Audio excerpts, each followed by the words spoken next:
Oi, gente! Bem-vindos ao Fé.com. E hoje nós vamos falar de um tema muito importante: perdão.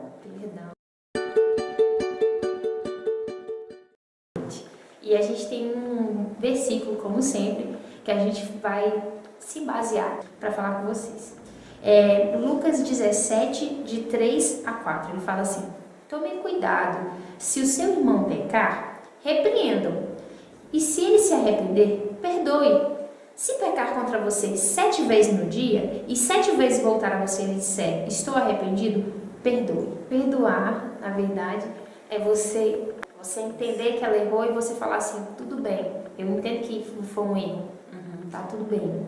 Perdoar não é ser conivente com os erros das pessoas, como Jesus fala. Perdoe 70 vezes 7. Você tem que pedir perdão 70 vezes 7 e liberar perdão. Ou seja, porque assim como diz no final de Pai Nosso, né? Perdoe-nos assim como nós perdoamos aqueles que nos têm ofendido. Você tem perdoado, assim como Jesus te perdoou de todos os seus pecados? Vamos começar a falar hoje sobre perdão, colocando algumas características de por que temos dificuldades em perdoar. Né? A primeira característica que eu acho que barra a gente no perdão é o orgulho. Miloca fez uma pesquisa aí, foi lá no dicionário. Mila, o que significa orgulho? Quando sou amor, isso é guardado.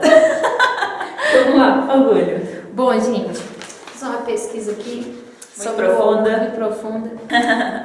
O orgulho. Uma pessoa orgulhosa, ela tem sentimento egoísta, admiração pelo próprio mérito, excesso de amor próprio e ela é arrogante e soberba.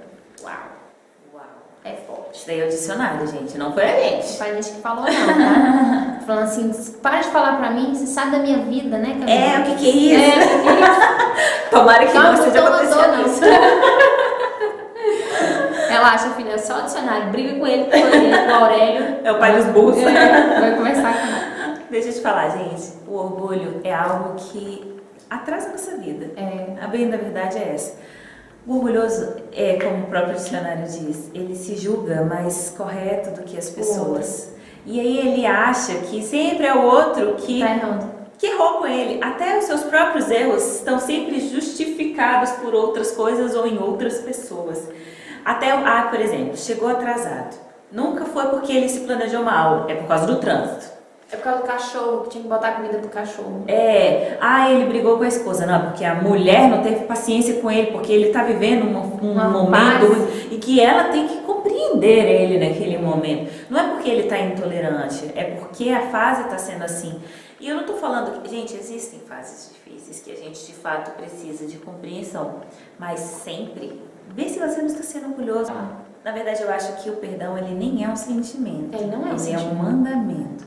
Repara que Jesus fala, perdoe 70 vezes 7. Não é quando eu quero perdoar, eu tenho que perdoar. Sabe? É uma obrigação. Quando Estevão estava sendo apedrejado, lá na porta da cidade, e ainda Paulo era Saulo, ainda não tinha tido encontro com Deus, Estevão estava lá morrendo e ele falou assim, Senhor, perdoe-os, porque eles não sabem o que fazem. Ou seja, apesar dele estar sendo morto, apedrejado, ele entendeu que ele não tinha que estar sentindo para perdoar. Ele simplesmente perdoa porque Deus é muito maior do que as circunstâncias que ele estava vivendo. Não tem a questão de Deus, assim, por exemplo. Como é que você quer que Deus te perdoe pelos seus pecados se você não perdoa as pessoas pelos delas? Pelos erros delas, sabe? E é muito fácil a gente falar, tipo, é um perdão porque a minha amiga vacilou. Mas digamos que é um pai que abusou sexualmente de uma filha. E aí você está falando com uma mulher, uma menina ou uma mulher hoje que sofreu a vida inteira um abuso. E aí, como liberar perdão para esse pai? Tem perdão que ele não é fácil de ser dado, né? Porque ele fere muito os nossos sentimentos. Eu, quando libero perdão, sempre penso assim, o que eu gostaria de, se eu tivesse no lugar dessa pessoa, que a outra pessoa fizesse?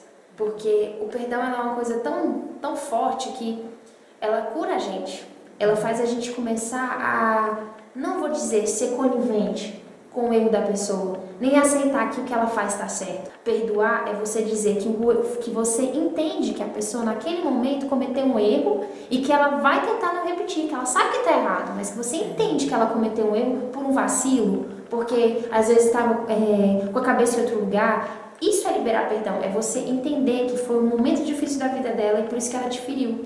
E não necessariamente também, voltando para a questão espiritual da coisa, você tem que olhar a circunstância que a pessoa te feriu. Existe a questão espiritual do perdão, que é no caso dessa menina que foi abusada sexualmente pelo pai, pelo irmão, etc. Ou da mulher que apanhou do marido, ou do marido que foi traído pela esposa, etc. Fatos N que existem por aí pelo mundo. E que você fala assim, mas eu tenho que perdoar essa pessoa, eu queria que ela morresse queimada, tarará. Enquanto você sente ódio, você está preso espiritualmente a essa pessoa. E aquilo dele vai te minando, vai te consumindo. Eu acho assim, destrói enquanto você não libera o perdão, sua vida não anda. A sua vida não caminha. Você está preso espiritualmente àquilo. Com certeza. Aquilo dali, ele vai te matando. Sabe, existem doenças que hoje em dia comprovadas cientificamente, que são doenças psicossomáticas, porque você acumula tanta raiva, tanta mágoa, tanta coisa dentro de si, que o seu corpo, ele vai se transformando aquilo em doenças. Porque ela guardou tanta coisa dentro dela que o corpo, o nosso cérebro é muito doido, né? Ele é muito inteligente, é algo muito de Deus mesmo. E aí é uma máquina muito incrível que acaba que ele entende assim, você está doente espiritualmente, a sua alma está doente, então o seu corpo também fica. É porque as células respondem aos seus sentimentos. Né? Exatamente. Então, gente, olha, liberar perdão é um mandamento, é algo que te libera espiritualmente e é extremamente necessário para o seu físico. E uma coisa que também é associada ao perdão, não é só liberar perdão, é pedir perdão. Que entra no orgulho também. Vamos para o outro lado agora da moeda. Porque às vezes você fica assim, fulano me pediu perdão. Gente, esse negócio de... Você não cobre perdão das pessoas. Um sentimento de perdão, de pedir perdão, é literalmente de uma intimidade com a pessoa e com Deus. Se ela vai pedir ou não, você não tem que ficar preso, você vai ficar amarrado pro resto da sua vida, esperando que a pessoa te peça perdão. Isso não vai acontecer. A verdade, a bem da verdade é que pedir perdão é uma coisa que cura você, para perdoar também. A nossa vida, em algumas áreas, elas param de fluir porque em algum momento da sua vida você teve uma decepção tão grande que você estagnou, sabe? E você se prendeu a uma pessoa e ficou ali, naquele lugar do seu passado, porque você não liberou o perdão. E aí você começa a reproduzir o sentimento, tudo aquilo que você tinha no seu antigo relacionamento, seja com um namorado, seja com a sua mãe, e você começa a reproduzir no seu marido, seja com um irmão ou um amigo, e aí você começa a fazer novamente todo aquele ato, porque você lá atrás parou e você não liberou aquilo que deveria ser liberado. Por exemplo, eu estou falando isso em relação a relacionamentos amorosos mesmo. Uma mulher que foi traída uma vez pelo namorado. Aí ela começou a namorar o segundo namoradinho dela, ela foi traída novamente. Aí ela fala, homem não presta. Guardou aquilo dentro da mente dela. O terceiro namorado, por mais que ele seja um cara bacana, ela já vai começar a encará-lo como ele vai fazer também. Aí ela já vira uma pessoa ciumenta, possessiva.